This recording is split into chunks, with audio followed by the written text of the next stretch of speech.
Hello and welcome to the National Press Club. I'm Mike Friedman, the 113th president of the National Press Club. I'm the former general manager of CBS Radio Network, now journalist in residence at University of Maryland Global Campus, and executive producer of the public broadcasting series The Kalb Report with legendary journalist Marvin Kalb. The most recent pitch thrown for the Washington Nationals in a game that counted was one that many of us will never forget. On a 3-2 count, Daniel Hudson struck out Houston's Michael Brantley to clinch the 2019 World Series championship and complete a thrilling, heart-stopping 7-game series. The Nationals' improbable October run brought Washington its first World Series championship since 1924. It was also 100 years ago, in 1920, that a new medium, radio, was born, changing forever the way we follow baseball. Across America for a century now, fans have followed the games through the voices of broadcasters whose calls have occasionally become as famous as the greatest moments in the field. And now we have one of those here with Charlie Slow's call of the last pitch of the 2019 World Series. Hudson sets. The kick, and here it comes. Swing and a miss! Swing and a miss! Swing and a miss! And a World Series Game 7 winning Curly W is in the books. The celebration is on. The Washington Nationals are the world champions. Charlie Slows has been the Nationals' play-by-play radio voice since the team moved to Washington from Montreal in 2005. 15 years ago. 1 year later, in 2006, he was joined in the booth by Dave Jageler, one of the most knowledgeable and subtly funny baseball broadcasters in the game. Together, they have become the voices of spring in Washington and one of the truly great broadcast combinations in the history of baseball. So on this April day in 2020, when fans are so eager to talk baseball, it's a pleasure to welcome to the National Press Club Charlie Slows and Dave Jageler. Gentlemen, thank you for joining us, and let's play ball. So, wouldn't we like to go hear ahead. Those words? We certainly would like to hear those, but it's great to be with you. A little different than our normal annual gathering. Absolutely. Yeah, and the beauty of us, normally we know where we're going to be. We were supposed to be in Seattle today, getting ready for a matinee against the Mariners, but this will have to do. So looking forward to talk baseball. Terrific. So what occupies your time these days as we await the start of the 2020 season? Are you calling play-by-play of dinner being made and offering pithy comments about your neighbor's lawn? Dave, let's start with you on that one. Yeah, right now my play-by-play is limited to the practicing I'm doing with my daughter and her softball. I have a batting net set up in the garage, and when she takes some swings, sometimes I'll describe where I think the hit was going to go, and I do it. You remember when Roy Firestone did the Biff Barnes character, the minor league announcer? And so I was doing that the other day, and a line drive base hit left center field for Sarah. And she looks at me and she goes, "Dad, what are you doing?" I said, "I'm practicing my play-by-play." And she goes, "You're just deadpan. If you do it like that, you're not gonna have a job when you get back."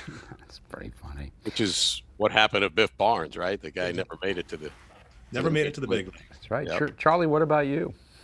Well, I don't think I don't have anyone practicing hitting a baseball here right now. So my actual play-by-play has been limited to requests by fans with cameo videos. This is a service with an app that you can download, or you can look up on the internet. And people bought these things from celebrities and paid for customized video shout outs for whatever reason. But John Walton, the Caps radio play-by-play voice, came up with an idea a few weeks back. Well, what if we all did these and we had 14 voices of DC sports involved, putting out requests for fans to donate, and all of the money was going to the Capital Area Food Bank, DC Central Kitchen, and Martha's Table. And we raised over $11,000 in about 2 weeks. That's terrific. Very good. Now, we know that athletes need to stay in shape, but I assume broadcasters also need to stay in shape. And are there other things you can do over the course of the winter so that you don't get rusty? Probably not very much, I don't think. I mean, we kind of shook off our rust after a couple of spring training games. I mean, we only had 2 left before the season was going to begin. So Dave would probably say we were just about mid-season form of spring training at that point. I think we were ready to go. And the only other, play-by-play things that we've experienced or anything close to what we do are something similar to what we're doing right now with you, is we've been recording podcasts talking about great games in Nationals history, which have all been the Nationals postseason run of last fall so far. And those podcasts are now available through the Nationals Curly W Live podcast forum. Well, honestly, what I'm doing, Mike, is I'm trying to kind of trick myself into thinking this is still the off season. I have kind of an off season routine that I have, whether it's a workout in the morning and do stuff with the kids after that. And Charlie and I both do a lot of preparation as far as preparing biographical information on the opposing teams and on the Nationals team. So we have filler material in essence. And I've been basically working on the 2020 season. I've been working on player bios. The Nationals were supposed to play the Mets, so I did my Mets homework. I did my pre-series Mets homework, and I'm kind of going along through the schedule and taking care of preparing for these teams as if we were getting set to play them. So I'm trying to kind of trick myself into thinking it's still the off season. And if and when there is any baseball in 2020, I'll be ready to go and have all my work done. That's good, because most of us don't even know what day it is anymore. Now you know what it's like to work in baseball, because we've been living that our entire existence, and Tuesday and Friday and Monday, and so they're all the same. It's day game or night game. Now everybody else knows what we deal with. Right. So there's speculation about games being played sometime this year, perhaps as early as May or June in Arizona, or a combination of Arizona and Florida. There's one possibility that's been speculated about of playing all the games in Japan, perhaps without any fans in the stands. I'm interested in knowing what you're hearing. I haven't heard Japan, huh? Okay. No. What are you hearing? Well, officially, nothing. We're reading the same things that have kind of leaked out. The people speaking on condition of anonymity to some of the national reporters who've put out some of the ideas being discussed. But I don't think anybody really knows, because what we're dealing with on an everyday basis is a changing thing with this coronavirus pandemic. I mean, if the curve is flattened in some areas, maybe it hasn't peaked in others. So it's really difficult to make a decision. But, some of the plans they've talked about, the Arizona plan, where you'd have enough ballparks within 30 minutes of each other, spring training parks, a couple of college stadiums that used to be spring training parks, Chase Field that the Diamondbacks play in, would give you proximity. But there are other pitfalls of what times to play the games. If you get into July, August, and September, you're dealing with just unbelievable amount of heat. They do have a rookie Arizona league that plays during that time of year, but all those games are played in 10 in the morning. And so if you're going to put these games together, a lot of it is so that people could watch them all over the country. If by that time you're playing baseball and people are going back to work, they're going to be looking for these games to be played at times when they're not working, preferably evening. You can't play all of the games conceivably at the same time and make it equitable for East Coast teams and West Coast teams. In Arizona, if you're playing earlier to make it a 7 o'clock game on the East Coast, it could be 115 degrees outside at 4 o'clock in Arizona. So, there's a lot of things that you'd have to deal with. I've heard of one other plan that involved putting some of the teams in Florida, some in Arizona, which would make it work better as far as the time of games to be played, when you could play them, to make them convenient for fans to follow on radio and television. But that could mean that you're doing complete realignment and having a Florida Grapefruit League and an Arizona Cactus League, similar to spring training. And so you wouldn't be playing the normal teams you'd play in a regular year, wouldn't have a regular schedule. One of our compadres, Glenn Geffner, who does games for the Marlins, came up with an idea where all of the games would be in Florida simply because of the heat in Arizona, and that it's easier to schedule games for West Coast people to follow when their team's on the East Coast, versus East to West versus West back to East, and had teams separated by the Tampa area and the Miami, West Palm Beach area. You'd have enough ballparks on the West Coast of Florida to be able to probably do this, but you'd be short of ballparks and be looking for other fields, maybe college fields, to be able to schedule all the games. His plan wouldn't have series. It would have, you'd play a different team each day, similar to spring training. And because there are 15 teams in each league and you're not having an interleague game, you would conceivably have one team off in each league each day to kind of work that schedule out. Dave, if one of these scenarios comes to pass, how would you call the games? Well, I would assume that we'll be in a studio somewhere, because and let's just say whatever the scenario is, no scenario is going to be perfect. But selfishly, I want this to happen, because if we get to the point as a society that we can have baseball, whether they're fans or not, safely, then we're going to be in a much better position than we are today. I mean, think about it. It was March the 12th was the date that spring training shut down. Today's April 14th. And that March 12th seems like about 5 months ago, but it was really 1 month and 2 days. And who knows what we're going to be looking at on May 14th or June 14th. And if on June 14th, we're in a position where as a society, we can handle what's needed to do this safely, and for the people in and around the game, the support staff to be safe and healthy, then we're going to be in a really good place. And I hope that happens. And to me, the scenario that if this were to come to pass, they're going to be as few people in the ballpark as possible. So it's a potential that any and all broadcasters may be in a studio somewhere calling it off monitor. Yeah, it's, the proximity to the players. If they did have broadcasters at the ballpark, we probably would not be allowed to go on the field. If you just went to the broadcast booth, did your prep, did the game, I could see that happening if you're kept at a distance from the players and they're in their bubble and we're kind of in our own bubble.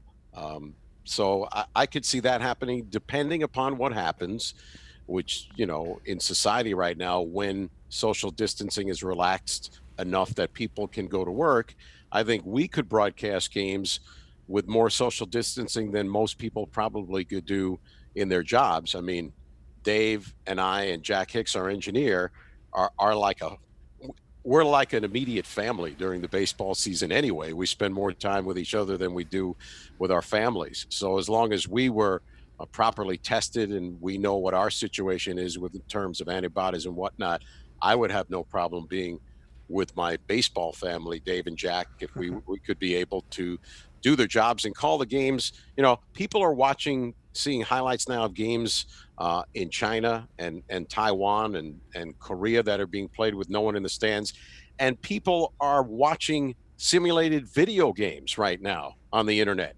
So if they could actually get the real thing, even if they can't be there, but we could call the game, I don't know, maybe we'll pipe in some old crowd noise, creative production to make it sound more authentic. But I think anything like that would be a great lift for everybody, especially if they're able to go back to their jobs somewhat, even if it's working from home, or some businesses, if they could still come home and, wow, there's a game on that we could listen to or watch, that's going to, I think, be a big lift for a lot of people.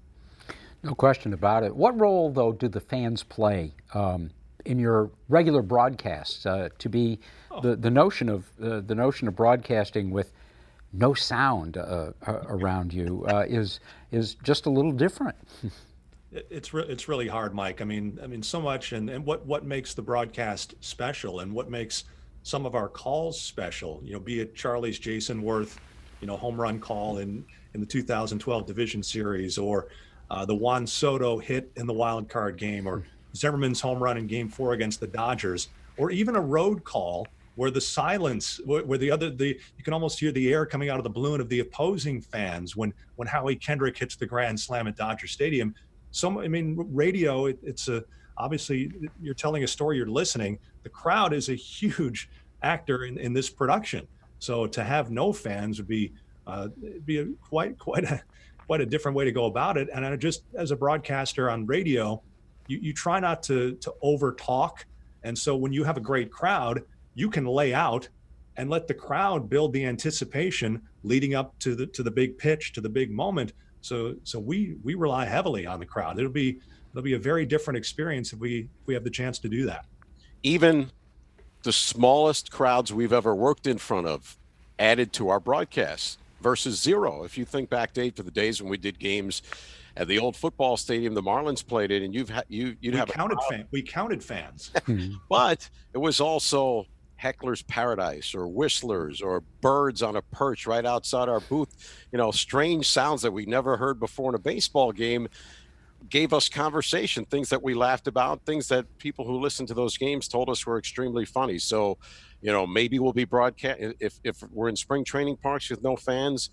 Maybe the birds will take over the crowd noise for us, Dave. Or when we were in San Francisco and you're late in the game and the crowd thins out, and we know the seagulls are circling and we could hear them. They're waiting. They know it's feeding time. So, every type of crowd, be it human or otherwise, has helped us over the years in terms of things we talk about or things that you would hear on our broadcast. The sound of vendors, the singing vendors in spring training have provided laughs during our broadcast. So to have absolutely no one, the sound of a foul ball hitting empty seats, that would be a little bit different. But somehow I think if we have the games to begin with, we can work with that. I think if we could all just hear the sound of the clunk of Howie Kendrick's home run hitting the foul pole about 5,000 more times, we'll all be pretty happy. And with no fans, that sound would project a little bit more. Yeah. Well, speaking of unusual circumstances, talk about what it was like in spring training this year, sharing the beautiful new ballpark in West Palm Beach with the Houston Astros. Well, it's interesting because we opened up against the Astros, played them the first couple of games, and they made sure none of their regular players were anywhere near those games. And so for the most part, fans that were reacting to the Astros were booing certain players who were up from minor league camp that weren't on the 40-man roster, that were rookies from A-ball or the rookie league last year that had nothing to do with what happened in the postseason. They just were wearing the uniform that people wanted to supposedly cheer against in the cause. But yeah, we were there. We watched the press conference initially kicking off spring training with the Astros, and it was certainly an interesting situation. The first game that we did was actually the Astros Grapefruit League opener. There were more Nationals fans there than Astros fans at the game, and the crowd was decidedly a Nationals crowd, and even more so the next day when it was the Nationals official Grapefruit League home opener. Yeah, and as you said, they were booing AA players. Not a single player in that first game appeared in the World Series, but the Nationals fans made their opinion known. It was an interesting spring training, and I think obviously when spring training camp opened, you have the defending world champs on one side of the building and the Astros on the other. And Mike Rizzo kind of pointed that out. Well, if there are 50 media members, there are 3 on our side and 47 on the other side. Kind of almost a lack of attention, or the quote unquote lack of respect that's talked about. And it's interesting, had the season started on time, the national television schedule, the Sunday night television schedule was out, and the Nationals did not have a single appearance in the first 3 months of the season on Sunday Night Baseball. The New York Mets, the team that finished in third place in the division last year, had 4. So you talk about, again, a lack of respect for the defending champions. And now, as the Nationals begin the title defense, not even on the field. So they haven't had a chance necessarily to celebrate. And that's one of the big things, not having a chance to have that banner raised and to have the rings on their fingers. And we should be doing this all together in a room, showing off our bling. But eventually it'll happen. But so far it kind of goes hand in hand. There was just a little bit of almost the Nationals flying under the radar as the defending champions, which you never see. Usually the defending champion gets all this attention. The Nationals were very much flying under the radar for a team that finished first last year. Yeah, and of course, the Astros attempt to deflect even more attention, and by coincidence that he used to manage the Nationals, but hiring Dusty Baker was certainly a move to deflect from what had happened in the past with the Astros, with a guy who had, the utmost reputation of his time in Major League Baseball, and try and weather that storm for them. The interesting thing, there was an interview done with Dusty and Ken Rosenthal a couple of days ago on The Athletic, talking about, Dusty compared to then and now. I mean, Dusty's 70 years old. He'd be in a high-risk category. He's had health issues. He's had heart problems. He's had a stroke. He's type 2 diabetic. From that standpoint, he'd be one of the last people you'd want to be in close distance with anyone at this point in time. And so, he's been home doing some fishing with his son and his wife. He can't see his mother, who is in a nursing home right now, and he can't see his granddaughter up close that was born right after the first of the year. So, his world is a microcosm of what everybody else is going through. Dave, with what you were talking about and the not having the opportunity so far to raise the banner, when my wife and I started dating all the way back in 1968, we were children then. The song we adopted for ourselves was Ruby and the Romantics, Our Day Will Come. And I do believe our day will come. We'll get there. It's just a matter of time. One last question about the Astros before we move on. Do you think that what we're experiencing now in the perspective this is giving us, and Charlie, you talked about Dusty Baker and all the sensitivities that have to come into play now. Do you think that this scenario is going to tamp down the criticism of the Astros for cheating, or do you think it's going to come right back at them when we do ramp up? It's really interesting because I think people are going to be so happy to have baseball back that maybe how angry people might have been and how they would direct that toward the Astros may not have the same fire that it would have been. And, certainly whatever form the game comes back in, whatever the schedule is, will be limited from a 162 game schedule. So, there might not be interleague play, or if they adopt this Grapefruit League, Cactus League thing, then they won't be playing some of the teams they would have played. The Astros would have opened at home in their first road series on the original schedule was in Oakland, the team with Mike Fiers on it, the former Astro who basically was the whistleblower on what the Astros did back in 2017 and maybe beyond. And so that probably, along with them maybe playing in New York against the Yankees or Philadelphia in September and interleague play against the Phillies, are places where maybe you'd have the most hostile fans towards them. But Oakland would have been almost right out of the chute with Mike Fiers and a team that probably feels that they were hurt in regular season play more than anybody else by what went on over a couple of years with the Astros. But I certainly think it'll be tempered from what it could have been, no matter what the schedule will look like if we have baseball this year. Michael, use the line that you just did, the line, our day will come. Whenever they step foot into Yankee Stadium, whether that's 2020, 2021, or 2020, their day will come. Mm-hmm. Now, if there are no fans in the stands, then it's going to be fine for them. But eventually, when they go to New York the first time, they're going to hear it. It's interesting. By the time they play baseball, and I don't know about this year, there are some guys that may not even be on the Astros that were on that team that are still on their roster now that may be not on that team when the time comes. There's been some talk about teams when baseball operates again, depending on how they've been affected economically by all of this, will teams look to trade players who are going to be free agents at the end of this year? Because one of the things they decided on almost immediately is that players will get their full service time whether they play or not this year. Somebody like Mookie Betts, the Red Sox traded the Dodgers with a year to go before free agency, will be a free agent come the end of the season.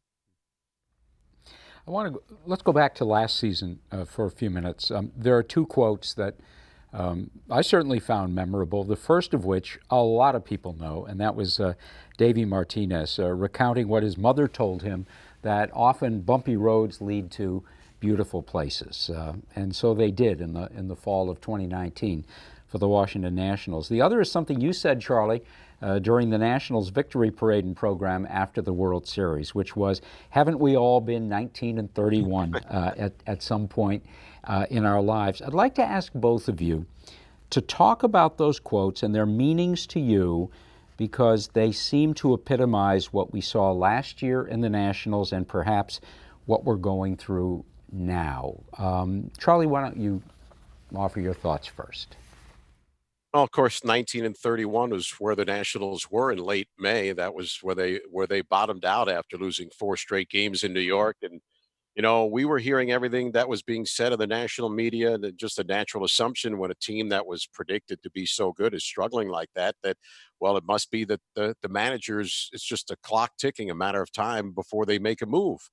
And, I've known Davey Martinez since he was a player on an expansion team with Tampa Bay in 1998. And uh, those were difficult times playing on poor teams that were expected to be poor. And one of the reasons that they signed a player like that for expansion team that they knew would struggle is because he was a positive influence and able to come to the park every day and keep his chin up. So it's just kind of the way he's been. And I know he talked to his dad at the point that they were struggling, in addition to his mom, the bumpy roads lead to beautiful places. His dad said, all you can do is deal with one day at a time. Just win today, and then deal with tomorrow, win tomorrow, then deal with the next day. And that's really, a mantra that, we've heard before in sports and in baseball, maybe not in the same words. And when players say, well, we don't look at the standings, it's way too early. We don't, Anthony Rendon used to joke all the time, I have no idea what our record is or how many games we're ahead or behind. I don't look at it until we get to late in the year. And, baseball players are kind of like that because the season is so long and they can't have that football mentality that, you lose 3 games in the first month of the season and you're pretty much doomed for that year. Because baseball a lot of times is a season of streaks, peaks and valleys, and we've seen teams before turn seasons around when they get off to poor starts. With all the injuries that they had, it didn't look as though all of it was possible. With as poor as the bullpen was in the first few months of the season, you didn't see the light at the end of the tunnel. But they were able to, make up ground in that month of June against some of the weaker teams in interleague play, like the Royals and the Tigers, and then won some games against the Marlins in early July. And then before you knew it, they were at 500, which at that point of the year, put you in a pretty good place to try and get to a wild card spot. But 19 and 31, we've all felt like we were at low points in our life looking uphill. So I think, it's sometimes hard to compare what happens in sports. But for us who work in it and we're around it, that was as real as it gets to, what could be a really bad year and, somebody losing their job and a team being broken up. Nobody really knew what was going to happen, but Mike Rizzo, as it turned out, as he said at the time, I'm not making any moves. I believe in the back of the baseball cards. It's a long season and it's too early for him to, pull the plug, as you may say. So fortunately, patience was the virtue. Players got healthy. Bullpen moves that Mike made in July helped the club. In particular, Daniel Hudson was a big part of what they did down the stretch and in the postseason. And we did get to that beautiful place. I guess he kind of talked on the baseball side. I'll talk on the life side. Kind of like I said at the beginning, I'm not a big, kind of self-help, life philosophy kind of guy, but I've dropped in the go 1-0 today because, like I say, it's easy for me to fall in the trap to look at the calendar and say, all right, today's April 14th. I should be in Seattle. April 12th, I should have been in LA. It should have been the Nationals and Dodgers rematch. But that's not reality. You can't look at what should be. You have to look at what is. And last night, my wife and I were at the kitchen sink after dinner doing the dishes, and the weather was horrible where we were yesterday. And she goes, I'm down today. I feel a little bit depressed today, just kind of thinking, well, when are we going to get out of this? And I said, I looked at her, I said, you've got to use the Davey, you've got to go 1-0 today. You can't worry about yesterday. You can't control tomorrow. All you can do is focus on having a good day today. If you have a good day today, then have a good day tomorrow. And then if you have a good day tomorrow, you try to have a good day the next day. And if you have enough good days in a row, eventually you'll get to the other side of this. So I've used that the Davey 1-0 quite a bit more than I ever thought I would, because that's generally not the way I approach things. But I think in this time, it's been very helpful. I think, Dave, I'm going to send you a cameo video pick me up. It's interesting. That's interesting. What we've had fans send us these requests. Yeah. Hey, I've got a friend who's a Nats fan. He's a season plan holder. Today would have been this day. Today would have been opening day. Today they would have gotten the rings, or I would have been at this game, or we share season tickets with him. We go to games together. We're not able to do it. My buddy's kind of down. Can you send him a pick me up? He'd love to hear it from you. And that's kind of what we've been doing at times, and helping to raise money for people who are in need now and who could be in, great need in the coming weeks. When you think about prognosticating and, who's on the cover of Sports Illustrated to win this year, it could be the proverbial kiss of death over the years. The experts are wrong. This team won, or that team didn't win. What happened? Why were they wrong? I think about one of the worst tasks ever anyone's had that I can think of in recent times are the people, you come up with an algorithm or some kind of formula to predict what was going to happen with this coronavirus, and how many it would affect, and how many lives are going to be lost. But, one of the great things was people took heed to the social distancing, and now all those predictions and models are coming up wrong. Have you, happy to be wrong. So in the case of the Nationals, we're all happy that they turned out to be wrong when they buried the club at 19-31. But the people who predicted they would have a chance to win at the beginning of the year were right. In the end, you're right. You can only go 1-0. Nobody really knows, and you can't predict the elements of what will happen along the way. Injuries, ineffectiveness. Some guys better than you thought he would be, and other guys' career suddenly takes a downturn skill-wise. You just don't know, and that's why people follow sports, especially baseball, the day-to-day, day in, day out, because it's that journey that's very similar to life. You can't predict what's going to happen tomorrow. You can try, you can hope, you can plan, but still got to play out. When we were testing the equipment yesterday, Charlie, you said maybe we're all 19-31 right now, and absolutely, and that's perhaps an appropriate way of looking at it. And if we can look to the Nationals for some inspiration on a great comeback, that's pretty good.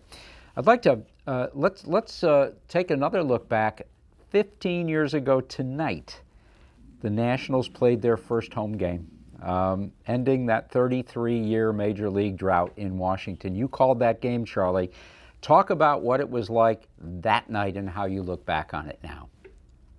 Oh, that still is one of the highlights of my career, because I was hired to call Nationals games late February, a week before spring training, and the team was moved from Montreal to Washington, operating out of a hotel initially in October, and eventually in trailers outside of RFK Stadium, and trying to negotiate. MLB was a stadium deal for the construction of what would turn out to be Nationals Park, with the city, even before they had local ownership of the club. And so Tony Tavares and Kevin Ulick were the people running the organization for Major League Baseball, essentially the other 29 teams owning the Expos, becoming the Nationals, and eventually put that team on the field with Frank Robinson coming with the club from Montreal to manage. And, went through the month of March, and all we heard in spring training is they were getting RFK Stadium ready. I remember flying up midway, actually coming up with my car midway through spring training to put it in place and get a place to live, and then going back to Florida, and seeing with a couple of weeks to go at RFK Stadium that it looked like the field wasn't in.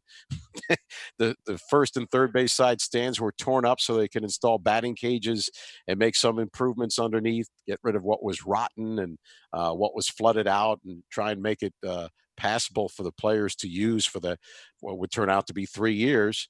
And, eventually coming back for the exhibition game right before the season started on a gloomy, cold, wet day in late March.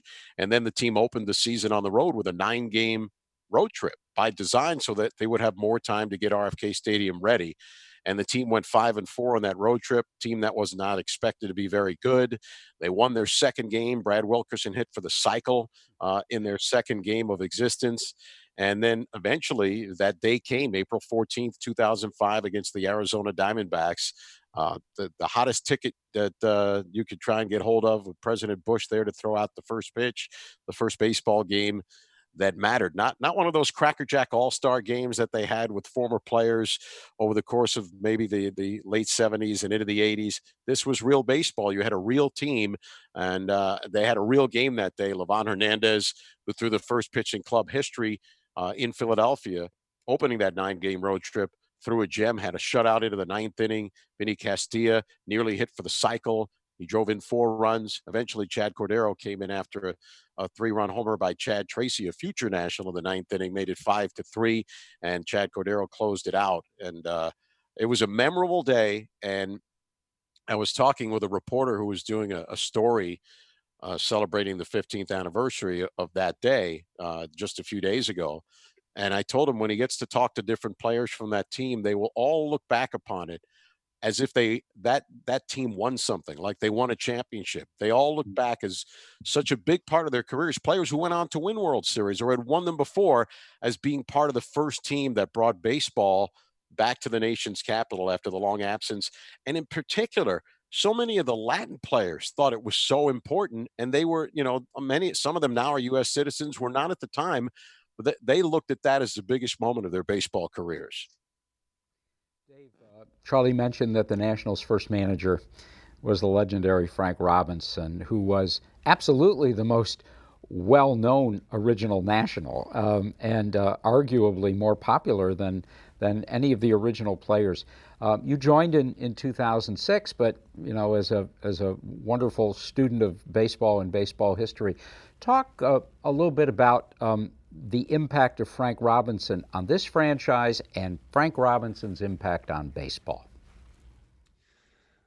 Well, I mean, he was obviously a legendary figure for what he did on the field, but for the trailblazer that he was, as far as being the first African-American manager back when he was in fact a player manager with the Indians. But the fact that he had the connection playing in Baltimore, so he was well known in the area, and he obviously gave the franchise a credibility early on, because all these players were coming in from Montreal. Well, the average person couldn't name more than 1 or 2 Montreal Expos. So who are these guys coming in here to be Washington Nationals? But Frank gave the team a presence and a personality and a professionalism right out of the gate, and obviously did a heck of a job that first year, keeping them in contention for the majority of the season, in first place at the All-Star break. So I mean, you can't really put a price tag on what that was worth out of the gate, just having that sort of a presence to help baseball return. Because again, the players,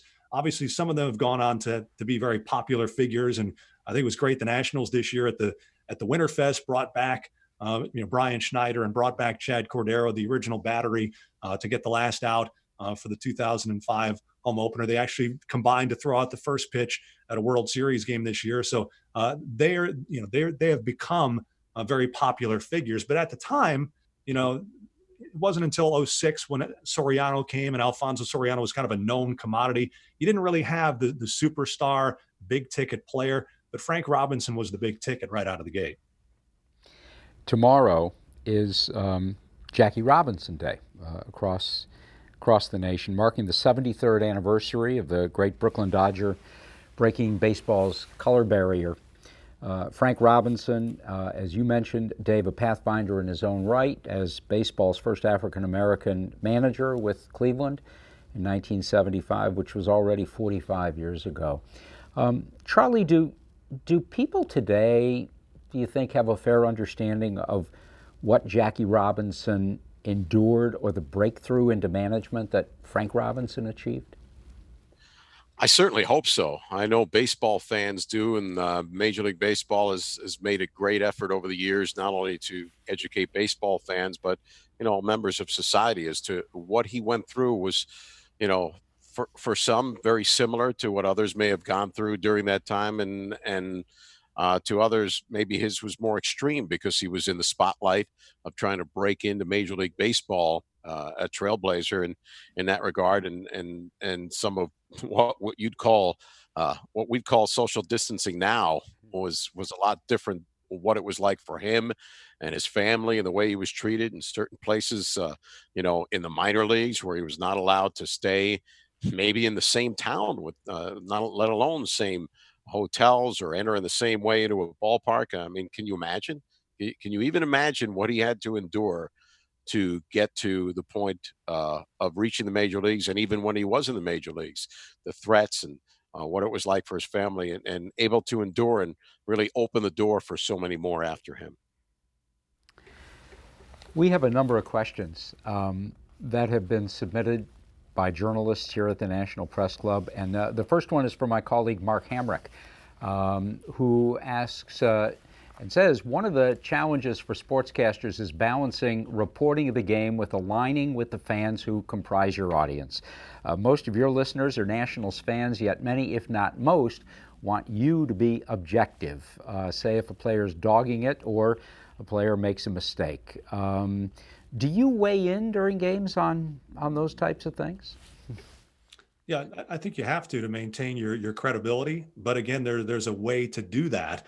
And kind of the check on on us is that on the home games, our radio broadcast is fed down into the clubhouse. So guys who are underneath, maybe watching video or getting treatment or whatever, can hear what we say. So if we're very hypercritical of a player over and over, then that's going to be heard and that's going to get back to us. So when there is criticism to be doled out, you can't shy away from it, but there's a way to do it.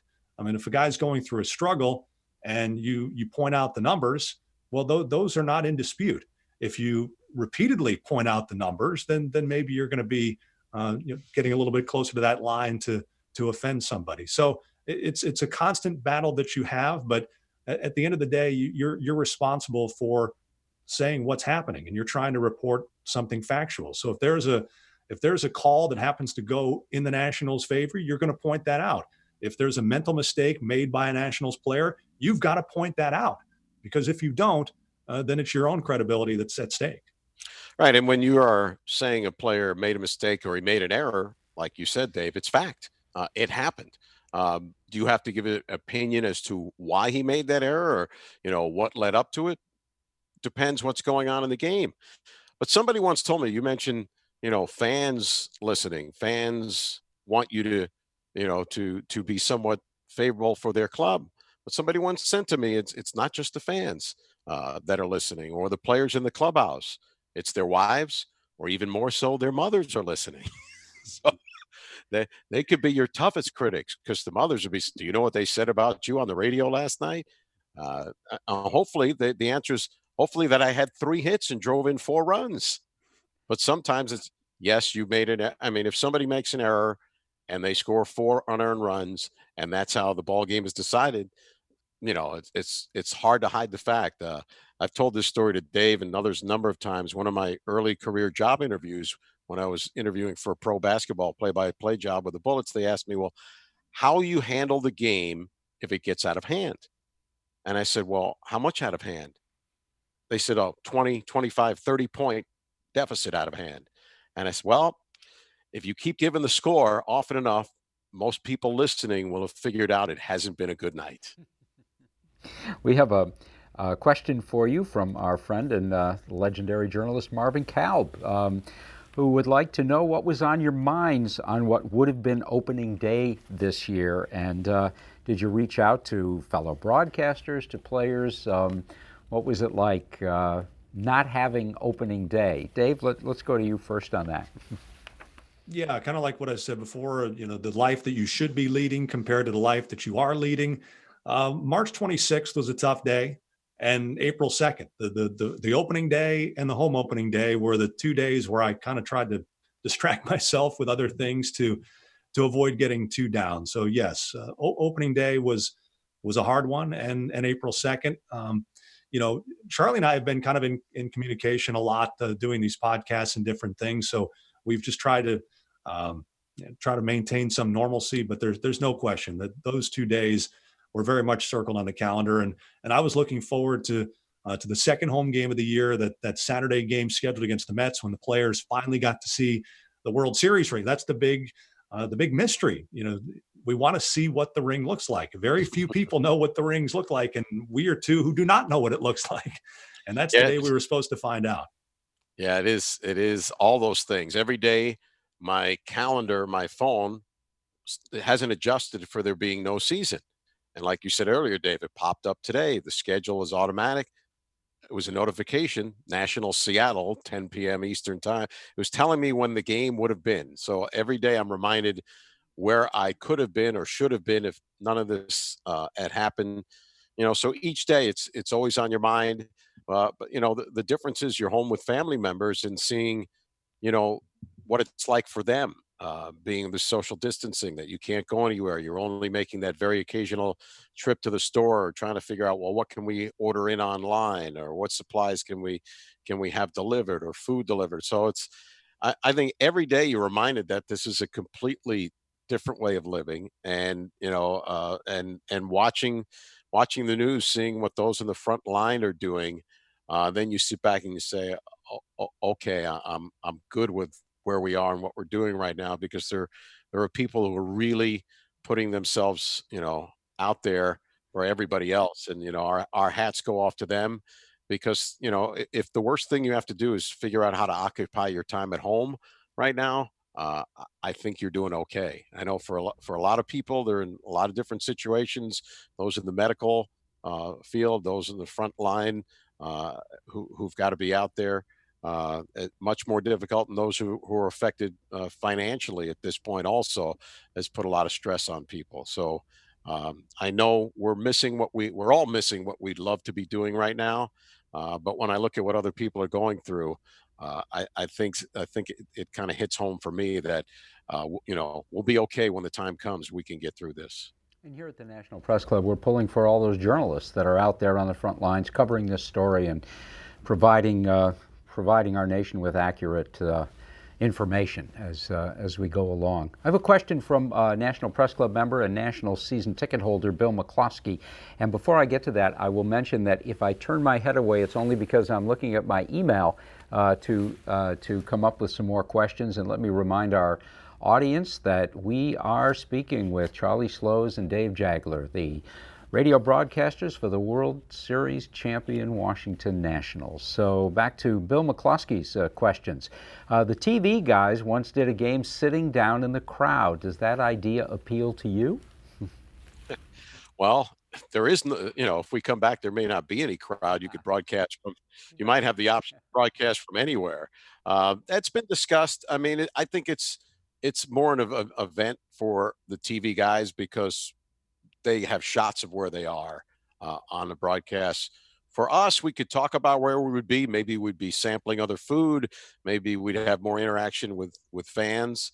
But the TV broadcasters, still have the luxury of relying on the pictures. So even if they're sitting in the outfield, they can still see a shot of a center field shot from behind the pitcher, behind home plate. We rely pretty much on being in a location to be able to describe the game accurately because we don't really have the benefit of a replay to get it right. We have that first time shot. So yeah, we've talked about it. It'd be fun to do it at, maybe a different vantage point at Nationals Park, closer to home plate, down low, maybe in some of the other areas around fans or near the club restaurant type things.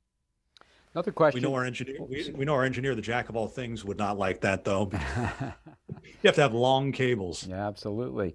The Nats have some great players to interview. Who stands out for you? Let me give you this, a multi-part question. So who stands out for you among the players that you have a chance to interview? And talk about interviewing somebody like Sean Doolittle and an addendum to that. What about the players whose first language is something other than English? It's a lot of questions in one. Well, I mean, I think the Nationals have had some really fun interviews over the years, and some certain guys who've come through the clubhouse who you knew at that time would have a presence in the media someday. Aaron Boone was one of those. Mark DeRosa was one of those. Of course, Boone went straight from the booth to to the Yankees dugout. Drew Storen, who was with the Nationals for several years, his dad was a broadcaster for many, many years. He's a guy who could do what we do and kind of slide into that fairly seamlessly. For the most part, I think that the guys in the clubhouse currently are a pretty good group to interview. When you started the question, do a little pop to mind, because he can go in so many different directions, talking about more than just baseball. As far as the challenge of talking to players who are not primarily English speakers, they do have the opportunity now to utilize the translator, Octavio Martinez. But I think, to their credit, most of those guys do a pretty good job. I mean, Juan Soto, I remember as a rookie, I hosted a Q&A with him involving some season plan holders, and he did the entire thing in English at that point. And he had the translator with him if he didn't understand a question, but I was tremendously impressed with his desire to do that. So I think the Nationals have a good group as far as they're willing to do it and willing to try to do it in English. And the key when you are interviewing them is to always keep the questions very concise and very short. And that tends to be a little easier. If you kind of go off in a long disjointed question, then you're going to kind of lose them in the course of that question. So I've found in the one-on-one interviews, when you're interviewing, someone from the Dominican or Venezuelan, to kind of keep the questions very short and concise, and they do a good job of handling it. Great. Well, to Juan Soto's credit, remember, he had a home run at his first major league game, and I got to interview him the next day. I mean, a lot of guys would not have had the confidence to say, okay, I'm going to do an interview the next day. And Octavio Martinez, interpreter, is next to him, and he said, no, I got this. And he did the whole interview in English. I looked into it a little bit more and found out that early on, after he signed, he made an effort to learn the language, because not only would it help him function in America, in society quicker, it made him more coachable. He thought learning the language and being able to speak and understand English was a faster ticket to the big leagues. So, I mean, mature beyond his years in so many ways in learning English, and as confident in that way as he was on the field right from the get-go.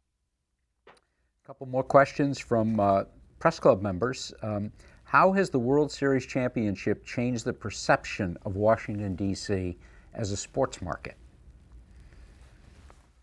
You want to go, Dave?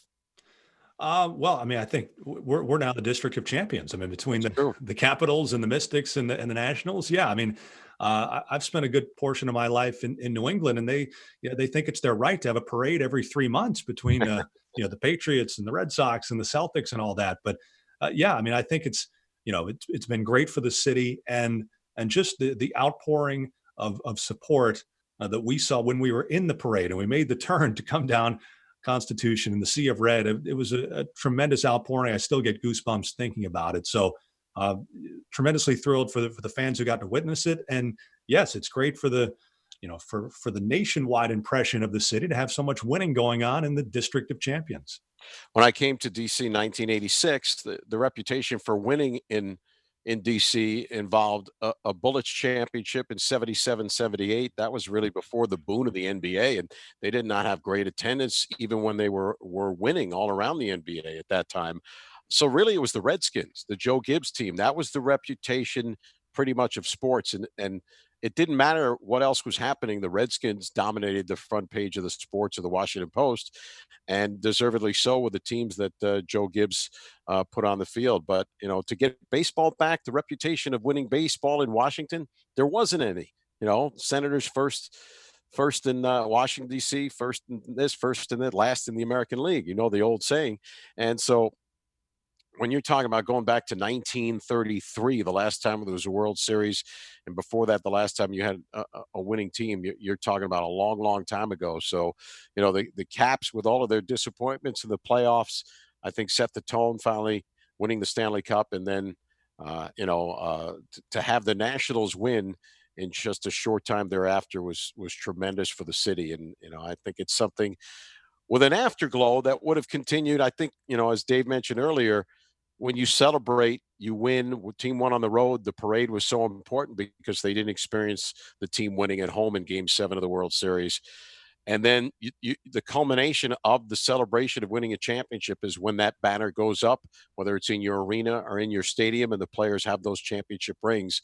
And right now, the Nationals still have not been able to complete that celebration of winning their championship. That's the only piece left. And so I think when that day comes, again, Washington, D.C. will be celebrated again as a city of champions.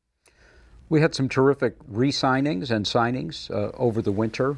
Perhaps most notable, Steven Strasburg, who will now likely spend the rest of his career here in Washington. Ryan Zimmerman's coming back. Howie Kendrick will be back. So many of the players that the fans cheered for, certainly throughout October. The big loss is Anthony Rendon. I'm interested to know each of your views on how the Nationals were coming along in handling the third base position, and whether you see that as having a significant impact as we go forward. Dave, you want to take that one first? Sure. I mean, I think one of the big stories going into the season, if we had a season right now, was who was going to protect Juan Soto in the lineup. I think there was an issue for Carter Kieboom defensively early in spring training. The games that we did, he seemed to get a little better as spring training went along. So I think they wanted to prove that he could handle the position defensively over the course of the spring. That right now is an unanswered question because spring training never did finish. I think they had options to play third base if they didn't like the answer to that question. But to me, the unanswered question is, how do you replace Rendon in the middle of that lineup? Because the middle of that lineup just had such synergy and chemistry. You had the table setters with Turner and Eaton getting on base, putting pressure on the defense with their speed. And then when you get men on base and you have to attack Rendon, well, if you want to pitch around Rendon, then you've got to get to Soto. Someone's going to do damage. So with taking Rendon out of the mix, who is going to be that bat to step in? Was it going to be Starlin Castro, or is it going to be a mix of veteran guys in behind Soto, whether it's Kendrick when he played, or Zim when he played, or the addition of Eric Thames, who's a home run hitter, a former Milwaukee Brewer? So that was a question that was going to be determined, and maybe on a daily, it might have been a different guy every day. I think Right. David Martinez was going to look at a lot of different lineup combinations, not to mention he had players to rotate at second base, at third base, and first base throughout the course of a week. Yeah, it really was, that you might be manning those positions by committee. If Kieboom didn't win the third base job outright, you could go with either Cabrera or Castro. Cabrera's probably played more third base than any of them. We saw Castro last year play second and third with the Marlins, really third base over the final 2 months plus of the season when they called up Isan Diaz to play second base. And so Castro can play that position. Davey had said he wanted him to be his everyday second baseman, which if Kieboom won the job, you would have had maybe Cabrera spot subbing for him or playing against certain pitchers, spelling him at third base. And then you'd have to find a way to get Kendrick in the lineup, because potentially you could have, with Thames and Zimmerman and Kendrick, a three-headed first baseman. But say Kieboom started the year in the minor leagues and Castro or Cabrera became the everyday third baseman, it might be more that you're putting Castro at third because you could share second base with Kendrick and Cabrera and first base with Zimmerman and Thames. So it really is a domino effect off what they decided to do initially, whether Kieboom's the third baseman the start of the year or not. And of course, that could have opened up a job for someone else, or maybe not opened a spot even with the 26-man roster that was going to be if we had started the season on time. We are down to our last 3 minutes, so one final question, and that's about the relationship between radio and baseball, which has been quite special. You, as radio broadcasters, paint the pictures for our mind's eye. As a medium, radio turns 100 this year. Talk about where that relationship stands today, particularly with the fans who have so many options when it comes to obtaining information about a game in real time. Dave, you want to start that? Yep. Well, I think it's growing, and it's amazing now that you can be a fan of the Nationals and be in California, and you can dial us, punch us up on your phone and listen to us like you were right there in the nation's capital. So radio is an integral part of the experience for the baseball fan, because we can be your background noise, whatever you're doing, whether that's driving to do errands in normal time, or going to the beach, or just putting us on in the headphones when you're doing yard work. Whatever, baseball can always be there. And so that relationship continues, and now it's just a wider reach with the ability, with the app, for for fans to listen to us, not just around the country, but around the globe. And the number of folks who are listening to us in the World Series half a globe away is really remarkable. Yeah, when people tell us they're listening in Australia or someplace in the Far East or the Middle East, it's truly amazing and quite a contrast to, when I was trying to with a transistor radio not move the dial too much so I could, try and pick up a game in another city when I was growing up. It really is different in some ways. You can listen to any broadcast you want at any time with a subscription. And of course, in the last couple of years, the Nationals introduced the radio lanyard at Nationals Park for people who don't have radios anymore. You believe that, Michael? So they're listening with another device that's giving them the radio broadcast inside the park. And we love to hear when people do that, when they say the one thing they miss when they're at the game is the radio broadcast. So the fact that they can take it with them and listen to it at the game. And, we feel like we're not only talking to people we can't see when we look out of the booth over the ballpark, but we're talking to a lot of the people that we do see on those nights as well. Well, gentlemen, it is nice to see both of you, but it's even more fun to hear your voices. Charlie, you don't want to see us. You don't want to see us. You just want to hear us. Charlie Slows and Dave Jageler. As tokens of our appreciation, we would like to send both of you our notable National Press Club mug, along with copies of a wonderful book, The Glory of Their Times by Lawrence Ritter, who interviewed a number of ball players from the early days of the 20th century. It's considered by many people to be the best book ever written about baseball. So, gentlemen, thank you. Thank you both for joining us. Thank you. We've got time to read it. That's great. Our thanks to our wonderful National Press Club production team who made this program possible. And to all, until we can say play ball in person, stay well, stay safe, and have a good day. Thanks.